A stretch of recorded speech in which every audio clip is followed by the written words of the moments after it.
Okay, so good morning and welcome to the webinar for the second open call of the Flame project.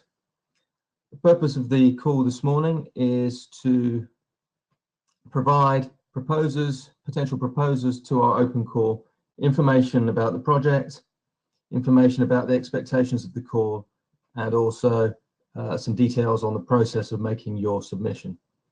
There will be 4 presentations today covering the overview of the project, a summary of the technologies within the project, a summary of what it means to replicate Flame, its other sites or infrastructures, and then a summary of the process. There'll be some time at the end of the presentation for you to ask questions, but this is an information call and it's your opportunity to find out more about what we're looking for and the sorts of things we're trying to fund.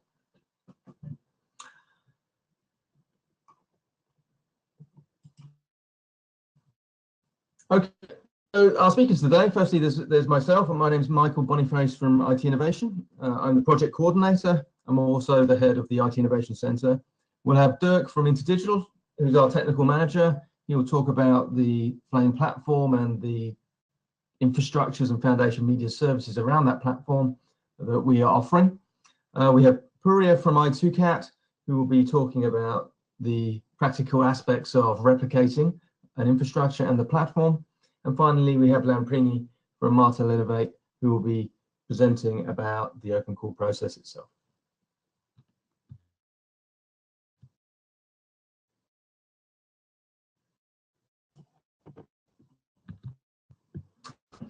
So Flame is a large-scale Horizon 2020 project. It's about 7 million in funding.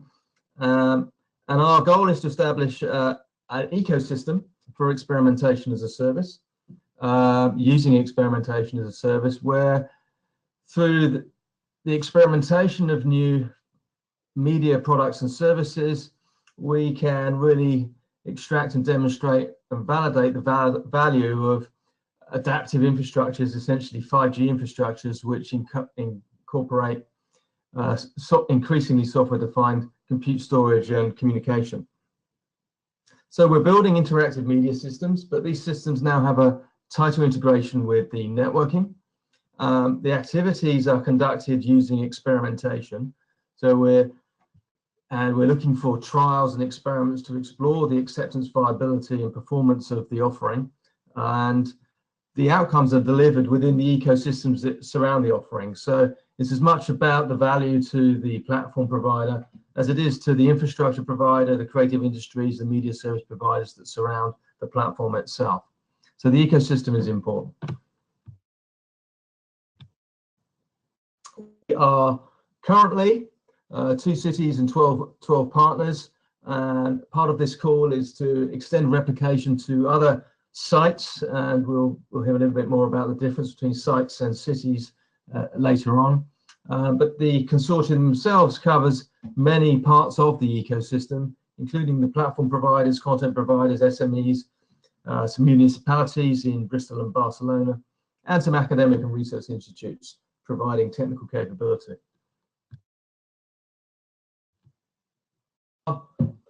About just over halfway through. So we've completed our first phase where we've built initial versions of the platform, and we are at the phase where we are experimenting and running trials with that platform in our operational environments.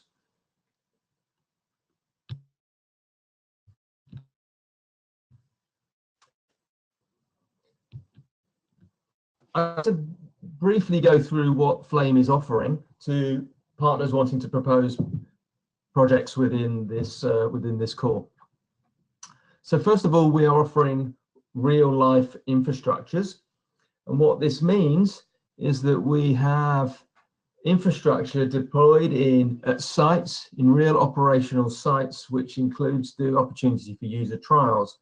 That means the compute resources are distributed and integrated with communication, and that there is, in most cases, a tiered infrastructure where there are core data centers combined with edge data centers within the streets and cities of these locations.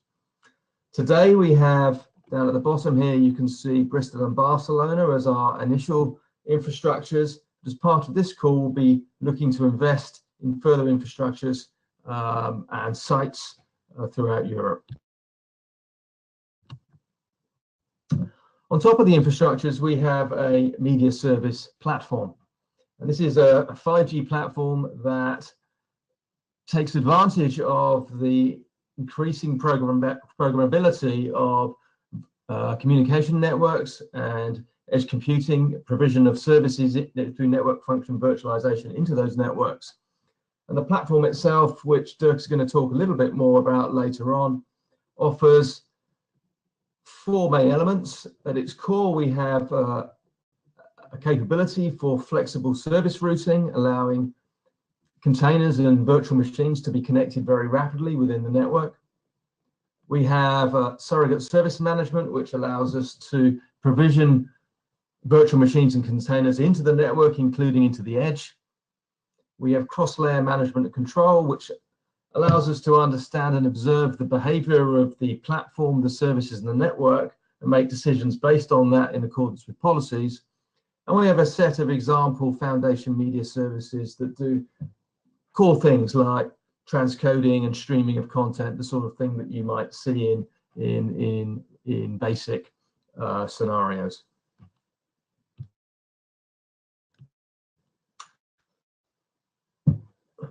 As the project is driven by the concept of running trials and experiments, the way we establish insight is through understanding of the data that is captured as part of those trials and experiments. So the knowledge and analytics that surrounds the observations around the way the services are behaving, the ways that individuals and the related to the demand change, is important to understand whether the outcome is acceptable, viable, or is working to a necessary level of performance in terms of what we have here as a key performance indicator. So anyone joining Flame will be provided with an information model that underpins the platform and the resources, plus the ability to be able to capture time series data and graph data that can underpin analysis of the way that the system is changing. Overarching around all of that is the methodology support and training offered by the partners. So what we see in this picture is that here we have the overall system under test. And we see that the system itself is a full stack that incorporates the infrastructure, the platform, the services, the applications, and the consumers. Now, not all stakeholders need to understand everything about every aspect of this platform, but when we're trying to understand what is actually happening as a whole, it's important that the stakeholders have access to the information and control necessary to explore that. So the methodology is one that tries to address the needs of experimenting across the full stack. And information about the platform and the infrastructure, or the services and the users, is captured collectively and made available to different stakeholders for analysis of different aspects. So for example, it could be just to observe the experience and quality of service. This information could then be used to define better resource allocation policies, for example, where services are placed in the network. And in the end, when we move, or when you might move to a more operational scenario with the adoption of some of the concepts in the project, we begin to look at arrangements and business relationships between the stakeholders in the system, including the B2B relationships between service providers and the B2C relationship with the consumers.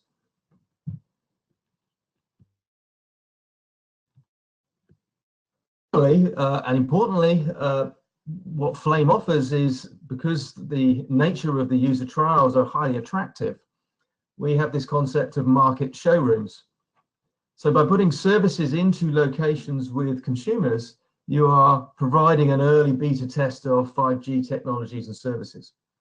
This is great for marketing. This is great for creating headlines, especially when working with Flame, you're working with a platform which is at the cutting edge of the 5G initiative.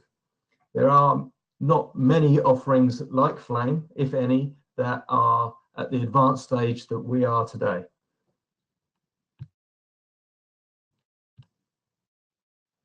So in terms of the open calls, we've got over 2 million for funding. We've run the first open call. The second open call we're discussing today, and we'll move on. A picture which shows the whole project together. So I've just gone through the aspects of the Flame offering. Here we see the showroom, the methods, the knowledge and analytics, the infrastructures at the bottom, the media platform, and what you see in green here is what this second open call is all about. So we're looking for projects which run trials and experiments over the platform. So these are media services and applications for consumer trials. We're also looking for third-party projects for replication of the infrastructures, in which case we're looking to this type of project will be looking to deploy the platform to run further trials, and that'll be covered in more detail later.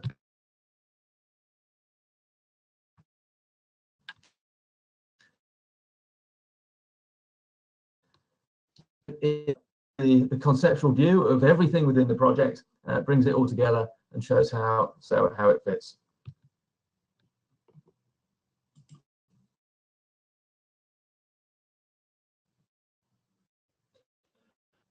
So when we think about the sorts of services we're looking to deploy onto our platform, Flame has a media service centricity. At the core is the human-centric interaction that is fundamental to interactive media systems. And around the human, we have different types of content: AR, VR, 360-degree video, traditional video and audio, that has characteristics related to personalization, interactivity, localization, and mobility. So the services we're considering are services that have a media element. They can be the service side of things, so they can be, for example, service platforms that specifically deal with certain types of content, or they could be applications that themselves, don't depend so much on other types of media services. But we do have a set of media services to build on for those types of applications. So what we see here is, for example, one of our experiments today is looking at from Disney, has a smart city tour guide which provides an augmented reality view of information that's personalized to the particular tourist as they walk around the city of Bristol. And that includes static content which is placed in the field of view, but also the ability to present avatars within real life situations. The scope of the call is split into two parts. We have the SME trials, which are third-party projects. So we're looking for innovative services for today's devices. So this is typically around video production, consumption, and trials in a localized setting. One of the characteristics of the platform is the ability to set up highly localized content distribution and delivery services without the need, for example, to going to a large service provider such as YouTube or Google or Amazon. This can be done in a very highly localized space. Also, we're looking for innovative services in future environments. So, in addition to, for example, the new types of content around augmented and mixed reality, also looking for new types of ways in which applications are decomposed across the network. So, for example, by offloading functions to edge computing rather than having them within the mobile device themselves. So this highly distributed and dynamic composition of applications, making use of the infrastructure and connectivity that Flame provides, is of high interest to us. Then on the replication side, we have what we call site-specific service offerings. Here, this is where the Flame platform is deployed within a geographic location. This could, for example, be a theme park or a place or shopping mall. And here the infrastructure and platform provider have a very strong relationship between themselves. They could even be the same stakeholder in many cases. And the ecosystem in such a place has a tight relationship also between the services in the platform and the needs of the consumers who are in that geographical location. We then have the emerging concept of the neutral host model, is where an infrastructure provider is purely offering the resources to the platform provider. So they may have a wholesale network and compute capacity, and they have less interest in what that network is used for. And in this case, the platform provider comes along and deploys, making use of that wholesale resource as a tenant, and would then make that available to others through their own value chain associated with their platform.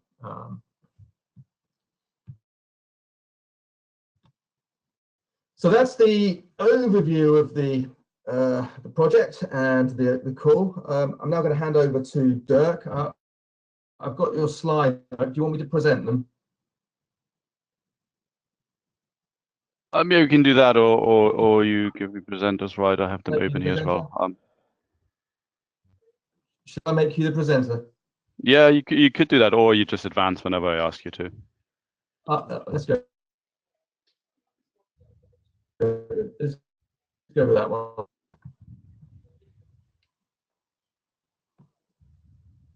Okay, I'm no longer the presenter. Lamprini, I think, yeah, that's it.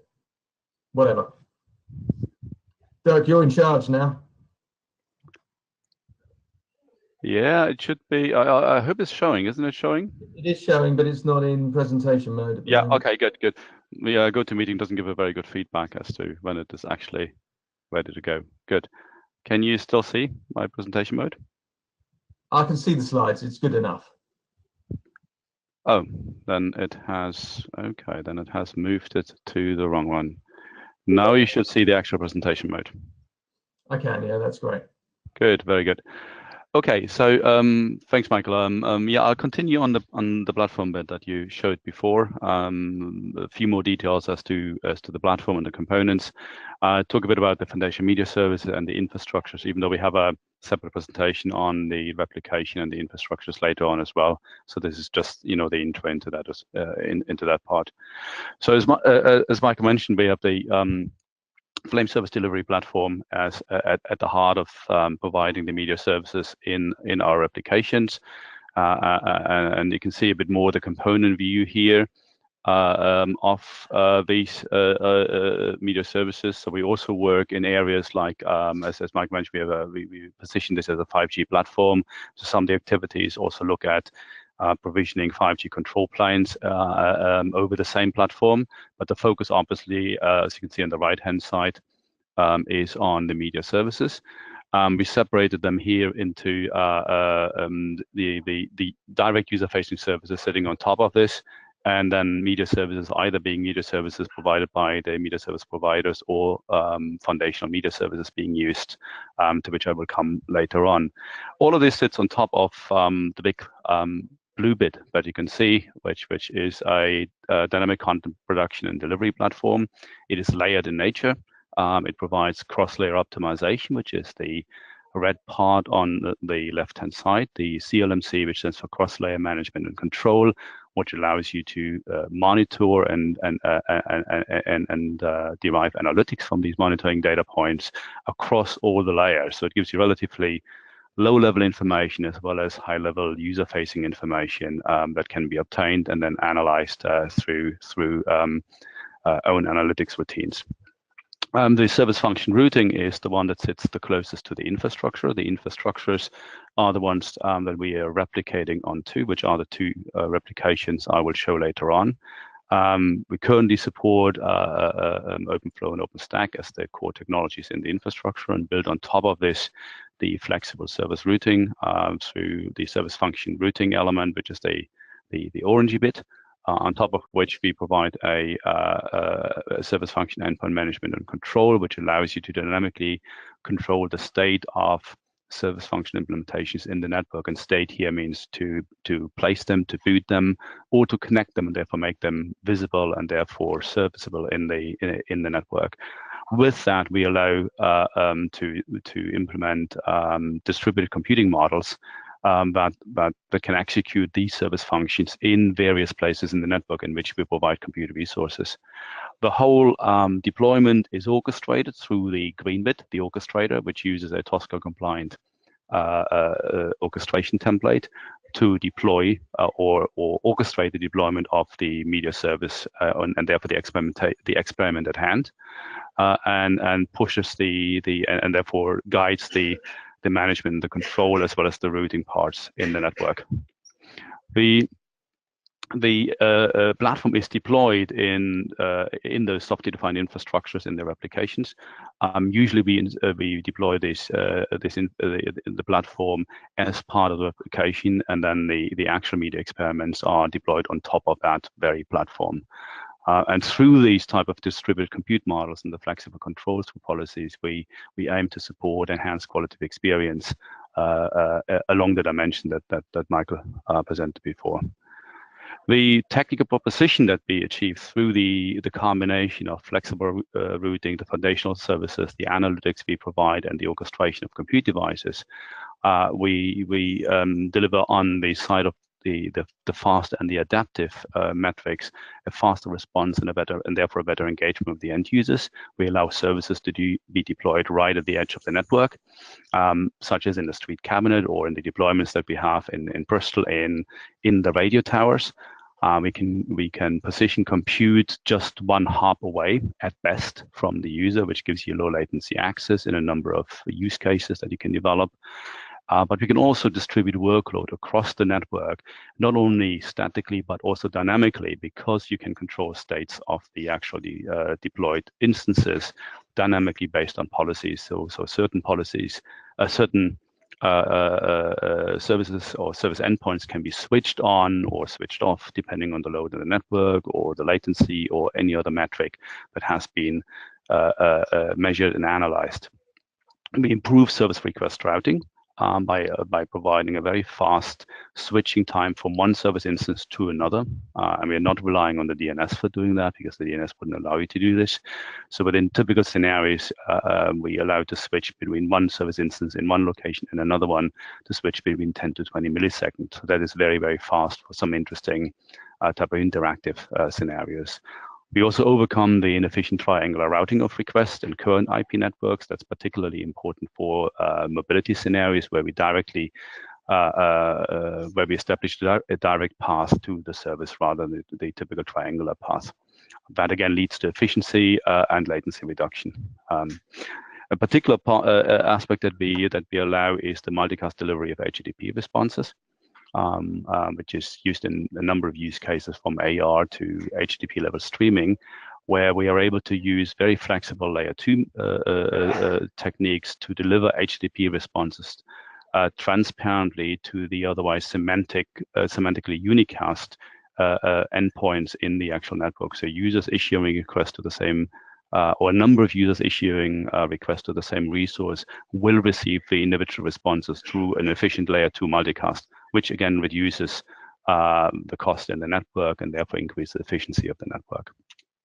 On the robust and secure side, we have features that allow for network level indirection, where service requests can be indirected at the network level, which allows to redirect a request that has led to an error in one service instance to be redirected to an alternative surrogate in the network that might hold the resource.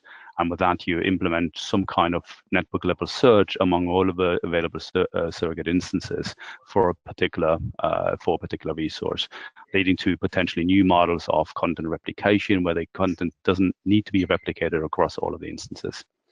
We also reduce the chance for insecure direct object references, which is an aspect that is very often observed in CDNs, and because we allow to move the actual service endpoint into the compute resources, which holds the actual necessary security context to not lead to insecure object references. an insecure direct object reference is, for instance, something like, copying a picture in your Facebook timeline and sending it to somebody who isn't necessarily a friend of that person. That can happen with today's CDN technologies, and we minimize the risk of that. We also secure the end-to-end access to content by securing the content delivery according to the originally intended user-facing contract, by incorporating the actual certificate in the transaction, and again, not leading to either inefficient routing or insecure provisioning of the content to the end user. The way the end user engages, or the end user, the media service provider engages with the platform, is through a dialogue for experimentation that we intend to increasingly enrich from the original very, very sharp template basis, orchestration template basis, to a more SLA based one, which I will show in a small little animation. So the media component developer will initially utilize an exact service template, which is aligned with the NFV templates and the Tosca templates that you find in NFV. They are simpler because we don't require certain aspects of the orchestration to be specified at that level, but it's still using the same type of language, and it's being provided to the orchestrator in the system. But we see this evolving over time into a dialogue that is more SLA driven. So rather than specifying exactly which components you would like to deploy where and with what type of policy, we see the dialogue evolving into a communication between the media service provider and the CLMC, the analytics component in the Flame platform, that then in turn will derive appropriate matching service templates from the SLA description of the media component. SLA description could be something like a single KPI that the media service boards down to, like, for instance, 5 milliseconds latency as a maximum latency for end users. The CLMC will translate this into matching service template, taking into account the resources available in the network. And with that, the dialogue becomes much more higher level between the media component and the Flame platform. Both forms of dialogue are supported by the management and control of the platform that I outlined before. So the orchestrator obtains the constraints of the infrastructure, so is aware of the resources that have been assigned to the platform, and then manages the placement of the service instances according to the template. So you can deploy service instances specifically in certain locations. So they are not just sent to the platform in general, but they're sent to specific locations in a specific tower or in a specific regional office or regional data center that are all annotated with location tags. The orchestrator also sets the policies to control the instances based on any type of analytics that you can run in the system, latency, load, or any others, and then configures the communication resources in order to provide the flexible routing that was mentioned before, which in a turn will configure the infrastructure resources at the communication level, meaning the SDN-based resources, the forwarding rules, etc., in the infrastructure to fulfill the routing policies.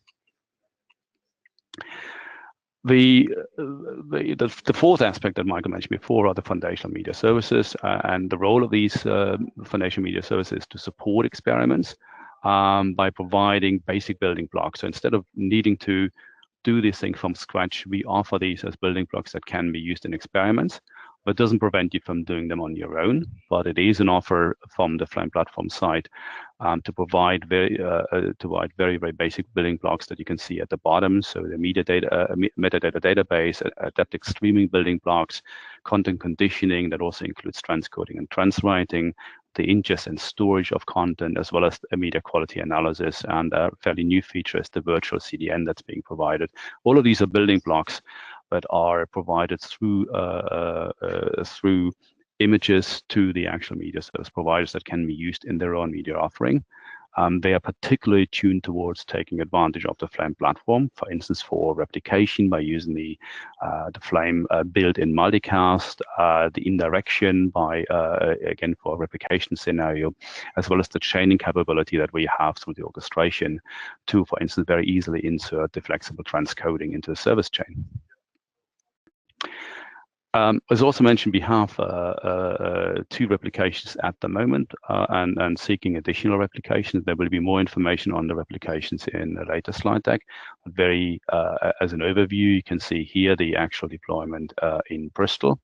And the typical type of structure that we're seeking is always a very, what we call a far edge deployment of compute and communication resources, a regional deployment, and then the distant edge deployment. What you can see here modeled is the high performance networking lab in Bristol essentially represents the distant cloud with a data center that is significantly built out, and therefore represents something that could stand for an Amazon cloud. Obviously, you're free to use Amazon directly over the normal internet, but this is a much more controlled environment that we can configure to represent a distant cloud.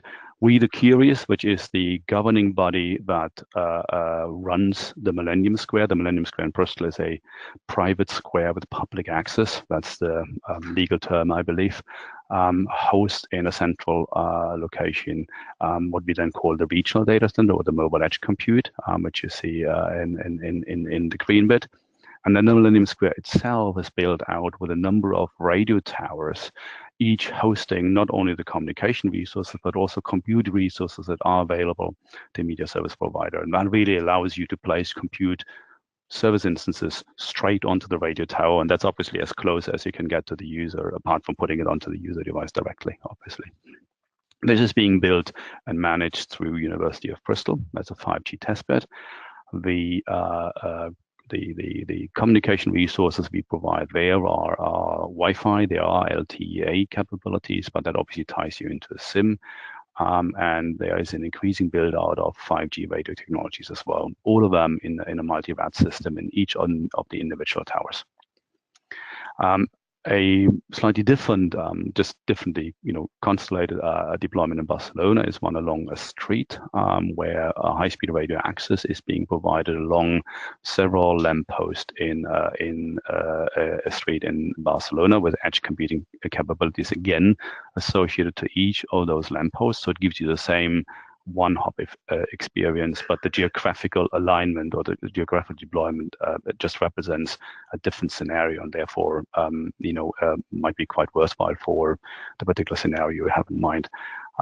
Utilizing the same SDN ICN technologies for the multicast gain across those Wi-Fis, and the Flame platform is similarly integrated through the multi-tier type of deployment that Barcelona represents. So you have the main data center in the I2CAD office. You have the street cabinets that represent the actual edge resources, and the regional ones through another office building. So it's the same kind of 3-tiered infrastructure setting that's being set up in Barcelona, but in a different geographical setting. Good. That was it from my side. And if there aren't any question, I think we can hand it over to I think the replication then.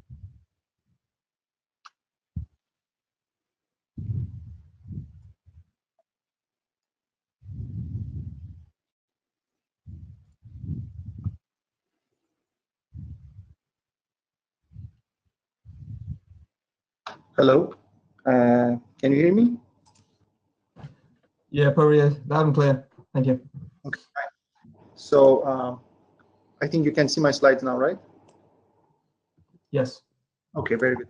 So yeah, this is Puriya from I2CAD. Here with me, I have my colleague August, that we are working, let's say, in the internal replication of the Flame scenario done in Bristol, in Barcelona. So you saw just a little bit of explanation of this deployment, but we will go more deeper now, and then let's say I will explain the deployment here. So we got some high-level replication requirements from the Flame, which would be interesting for any infrastructure provider that wants to join the OpenCall. Basically, as both Michael and Derek mentioned, softwareization of the network is a key component. So you need to have a softwareized network. So you need to have a virtual infrastructure manager already in place, and the requirement is to have at least OpenStack or Kata or higher versions. You need to have, let's say, an SDN capabilities. with the support to have OpenStack 1.3 above. And basically, you need to provide connectivity at the edge of the network. So this this connectivity could be wireless connectivity in terms of Wi-Fi or LTE system. So what Flame is offering, let's say it's a 5G ready solution, which can work basically with multiple technologies. Here in Barcelona, we selected to go with Wi-Fi, but if you're offering another connectivity through LTE systems or 5G and 3GPP terms, there's no problem. Flame is capable to handle this situation, basically to work with it. So as I mentioned, MEC capability is another key function that is needed to be available in infrastructure. So you need to have the edge computing resources. So having said that, and having this experience of Bristol in mind, we decided to build up, let's say, to offer our infrastructure in the Flame.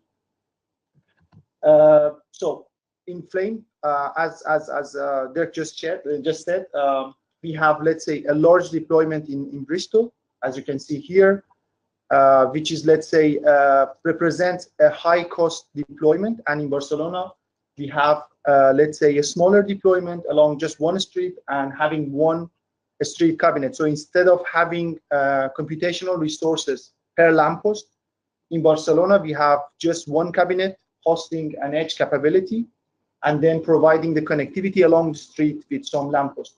So it depends on your availability, depends on your, let's say, configuration of infrastructure. You can go with any of these options or a hybrid option. So, and what Flame is offering basically is independent from the architecture of your infrastructure. But basically, it's important to, let's say, support the softwarization of the network, having the edge computation, and basically providing the correct connectivity along the point of presence. So here is more detail about the deployment in Barcelona. We have a main DC in close to our office. We have a fiber optic link connecting our office to the street, which is in the other side of the city, as you can see in the map. So we have a cabinet server, so you can see an internal picture of the cabinet server where the Flame, let's say, edge computational resources exist. And then we have the lampposts. So at the bottom, you can see more detail, let's say, let's say, picture of the location of each nodes of the Flame, let's say, lampposts. And what we are using here is a wireless backhauling to provide the connectivity between the lamppost. But again, this is optional. So any infrastructure provider could come with different technology. You can connect the cabinet server through the optical fiber or Ethernet, whatever you want. But here in Barcelona specifically, what we're using is a wireless backhaul. So about the specification of the resources available in Barcelona, which might be interesting for you as well as an infrastructure provider, I can give you some more details. So as you can see, we have, let's say, two availability zones. One is the main DC represented by zone 1, and there is another one represented by zone 2. So in zone 1, we have, let's say, 3 servers. You can see the specification of the 3 servers in the first 3 numbers. What we deployed here is a production level OpenStack, and we considered having a high availability OpenStack deployment.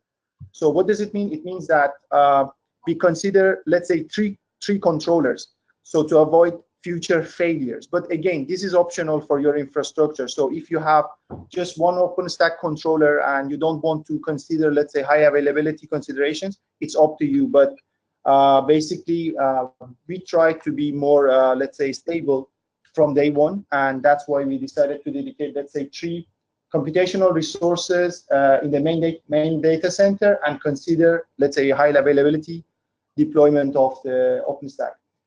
And another, let's say, important aspect is at the edge server, basically, we don't have any extra controller. So it's a compute node introduced to the controller that sits in the main DC. So it's another consideration. So it's again up to you how to connect this node to your controller. So what is the configuration in your site? So you can see the specification of the edge computational resources in Barcelona deployment. Okay, we will come back to it because for the Flame deployment itself, you need to keep in mind some, let's say, consideration in terms of the resources that the Flame needs to run itself. So apart from the, let's say, apart from the resources that you will dedicate for your experiment, you need to reserve some, not very much, but some resources to run the Flame elements in your edge server. So this is an important consideration to take into account. Yeah, so as I said, here in Barcelona, we are using radio backhauling. So apart from providing the wireless connectivity to the users on the street, there is another wireless connectivity that connects the lampposts together, and then one of the lampposts is connected through a fiber optic to the cabinet server, right? So again, this is optional. It's up to you to decide if you want to go for this option. If you need help on this deployment, we can give you some insight. But there are let's say there are other options. Depends on your deployment. You can move with it. So yeah, maybe hi, this is August. Maybe just a few additional comments. So what you see here on this slide, apart from what Pooya just said, so what we try to provide is high-speed access for the users that will, for the media server providers. So you want the users to be able to get a quick access to the services you're offering, and for that we chose 802.11 AC technologies for the Wi-Fi.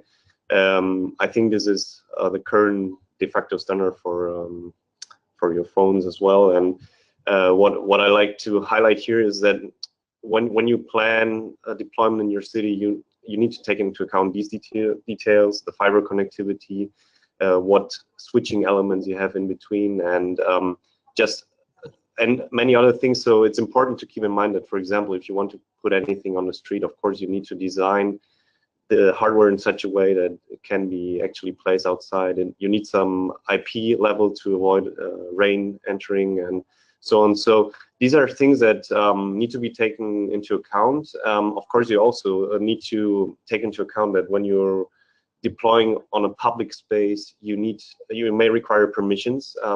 So if you're working together with a public administration or with a city council, you need to plan ahead, know where you can deploy your devices. I mean, it's not only thinking about what you want to deploy, you need to think about how you want to deploy. In Barcelona, we have this solution that you can see here, the so-called Radomo. So we have maybe you can go back to the slide where you see the photos. So sorry for switching here. You see that in so the nodes which are actually inside this tube, this cylinder, are a bit hidden. So the hardware that you deploy may require to be integrated into a nice, nicely looking element, so it doesn't disturb the citizens and how the city looks like. And yeah, well, here in Barcelona, we work together with the city council, and they came up with this solution, which is actually quite nice looking. So if you consider deploying your city, these are things that you might need to take into account as well. Exactly. So we got some experience here in Barcelona in this regard, but I think it's let's say it's like per city basis. So if you're let's say looking for a city deployment or in public areas, you need to let's say consider it ahead of maybe the submission, because the thing is like this consideration could slow down the whole process. So as you can see, in Flame, we want let's say more or less ready infrastructure. So these things should be sorted out. So well, apart from that, I think there is one more slide to share. If I can move forward, yeah. Maybe this let's say more detailed plan would also be interesting for those who want to deploy Flame in their infrastructure. So this is a more detailed, let's say, plan of our deployment. So the Omega DC represents the main DC close to the I2CAT premises. And then we have the cabinet server. And then this gatework presents the lamppost, basically. So what we understood, and something that you need to take into account, that in order to attach any of your elements in the network to the Flame platform, you need to have so-called NAP, or maybe I'm using an old terminology, maybe Dirk can correct it later on. But so there is an element that is running in a virtual machine. So you need to consider that your edge computing server should be capable enough to host those virtual machines in order to run this element and makes, let's say, your lamppost or any other elements like this this edge media server. In order to be introduced into the Flame world, you need to have this element next to it. So you need to keep into account that while you are planning your infrastructure, while you are buying the resources, or while you are considering the resources for your cabinet servers, you need to take into account that these Flame resources will consume some part of your core, your RAM, and your, let's say, hard disk. So, and apart from that, you need to, I mean, the rest of the resources will be used for the experimentation itself. The rest of it is like the way that we planned the connectivity. So there are VLANs that connects different elements of our system together. So the SDN controller has visibility to all the OVSs. These other elements that you can see here basically are those, let's say, fundamental media services that Michael mentioned in the beginning. So we consider that you may have some, let's say, media services which are resource hungry. So you cannot host them in the cabinet server, but you can host them in the main DC for, let's say, extensive type of processes. At the same time, you could have some other media services at the edge of the network which are lighter, and they are there just to do some processes very close to the end user. So we consider both options. So in your deployment, you can consider also this, let's say, architecture if you want. And then, as I said, there is an OpenStack that controls everything. This is a high-level, high-available OpenStack, and our version is Okata, but you can use Okata or above. Then the whole system is available through the public access, so you can get access to the system via internet. So this is also another important thing to consider. So you need to make sure that the whole infrastructure is not like an island, but it's available and accessible from the internet itself. Well, again, in Barcelona, as I said, maybe it's also interesting to once more emphasize or once more mention it, that we consider Wi-Fi connectivity from the end user devices through the lamppost. So from one side, we have Wi-Fi connectivity from the end user to the lamppost, and there is a Wi-Fi connectivity between lampposts in order to do the backhauling. So between each of the lampposts, there exists another Wi-Fi connectivity. So, but again, this is an option. It's optional. Yeah, yes, actually, optional. we did that in Barcelona to offer experimenters additional feature that is optional, but that might add some interesting options when doing your experiments. Exactly. To take into account some wireless backhaul. Exactly. Yeah. Or in the case that you are offering an LTE system, basically you can think of let's say having part of UPF in your central DC, or part of the UPF in the edge DC, in order to be able to access the data, to do the processes. But these are, again, optional. In Barcelona, we avoided, or we decided to go with Wi-Fi, so that's why we didn't go with the LTE. But again, what Flame is offering is independent from the technology, from the wireless access technology. So if you want to deploy a system using the, let's say, the LTE systems or the 5G 3GPP, let's say, terminology, there is no problem. Flame can support it because basically it's independent from the wireless technology. That's more or less what I wanted to present. I don't know if there is more questions, if there is questions or anything, or we can just move on to the next presentation.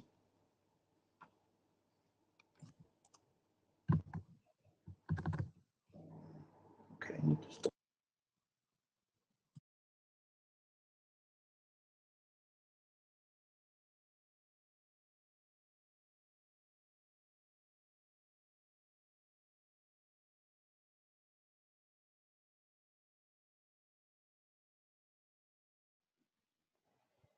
Okay, good morning also from my side. I hope that you can see my slides.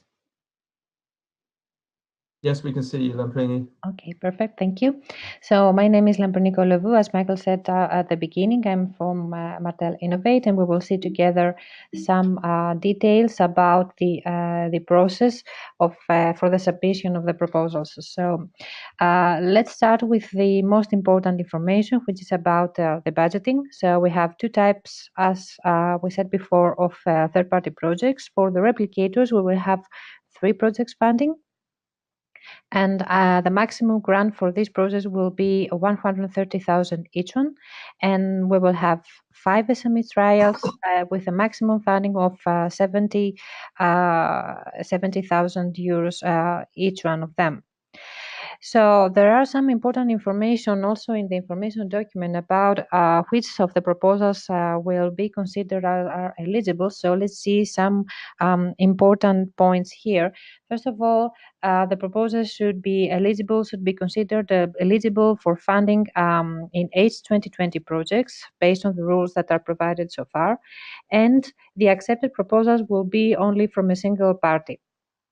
Even if some proposer submit more than one proposal, so only one will be funded, either for SMEs or replicators. And of course, so you have to take into account that we should avoid a conflict of interest with the partners of the consortium as well. The language of the proposal will be, of course, in English. And you have to follow the template that is provided in the URL of the second OpenCall, as it is shown also here. And you can find also the details about the webinar and the recorded webinar as well. So now for the specific ones, the SME trials and the replicators, we have some different also details. First of all, the SME trials will be 6-month projects, since the replicators will be 14th month projects. And for the SME trials, actually only small and medium SMEs are eligible to submit a proposal, and they should select for sure one of the 2 flame cities, which are the Barcelona and Bristol. And for each one of these cities, at least 2 third-party projects will be funded, and the 5th one will become based on the ratings and the results of the evaluation.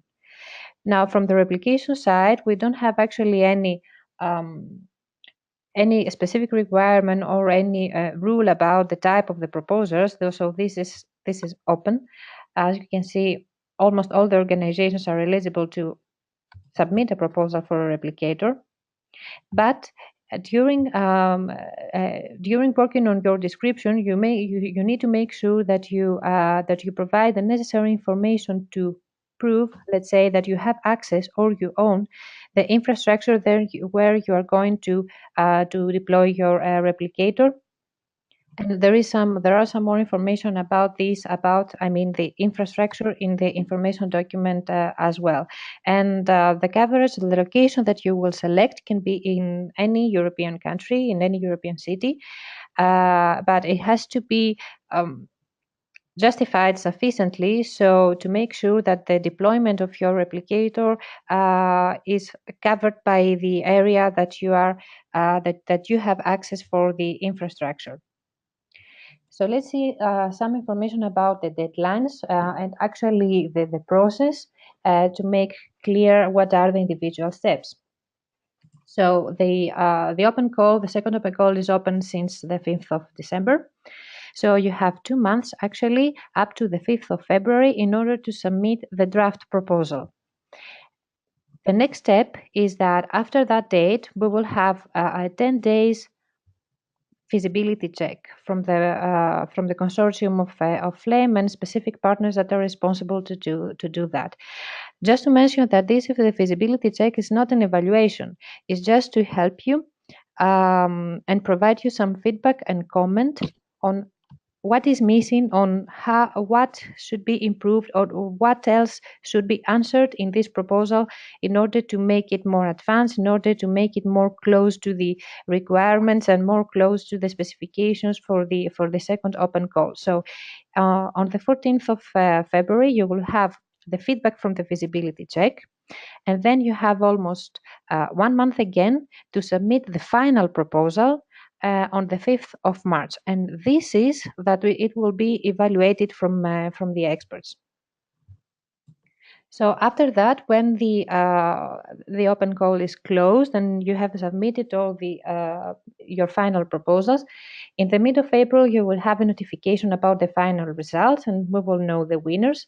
And during the May, actually, we need to have the start of the project as well.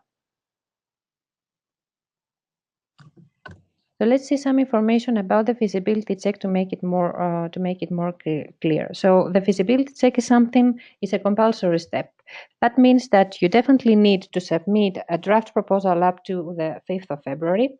Otherwise, you will not be able to submit a final proposal up to the 5th of March.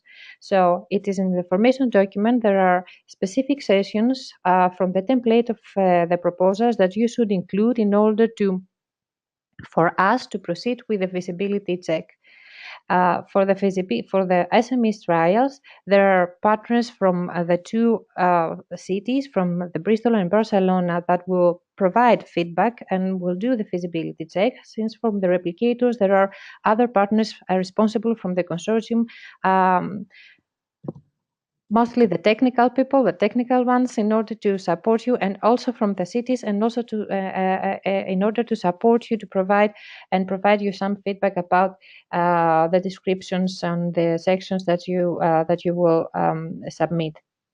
So based on the feasibility checks, based on the feedback that you will receive, you have to include a specific section, the section E in the proposal, that is included in the initial proposal template that it is uploaded in the website of the FLAME, where you have to explain and justify and provide the necessary clarifications, answering the comments that you will receive from the feasibility check. This will be taken into account for the final evaluations, because you cannot just ignore the comments that you will receive from the feasibility check. You have to make sure that you answer all of them in a sufficient way. So during this period and during the preparation and the feasibility check, we strongly suggest you that you come in contact with the people that they will actually doing the feasibility check, and we have this mailing list for Bristol and Barcelona, and for the replicators, that you can contact directly to provide some more questions and get some feedback and help while preparing your proposals. So after submitting your final proposals in the 5th of March, you will have the evaluation. There is a set of criteria that are included in the information document. The most of the criteria are common between the SMEs and the replication and the replicators, but there is one that is different one. So make sure that you read carefully what is actually evaluated in criteria 6, that is different for the SMEs than the replicators ones. So make sure that you provide the necessary information and the necessary explanations in your proposal as well. The weight is different between the different criteria, but the total maximum score, which is 55, is common for both types of proposals as well. So the template that you will use is one. We don't have two different templates, one for the SMEs and one for the applicators, but in the text, in the content of the template, make sure that you read carefully all these parts that are different than between the SMEs and the replicators. So make sure that you read it carefully, and you are answering actually the requirements that are asked for the two types of the proposals. So that's all from my side about the process. So I think, Michael, now we can move on to the question section. Yes, let's move on to the questions.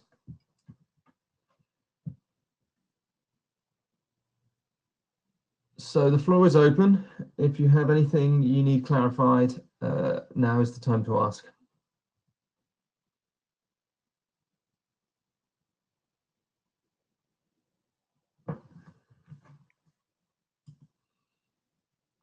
Okay.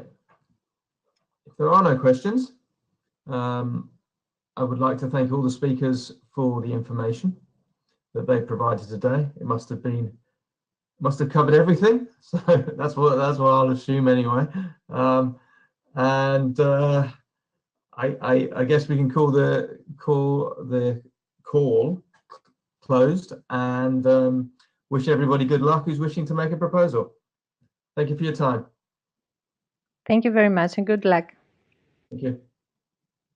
Thank you very much. Thank you. Thank you.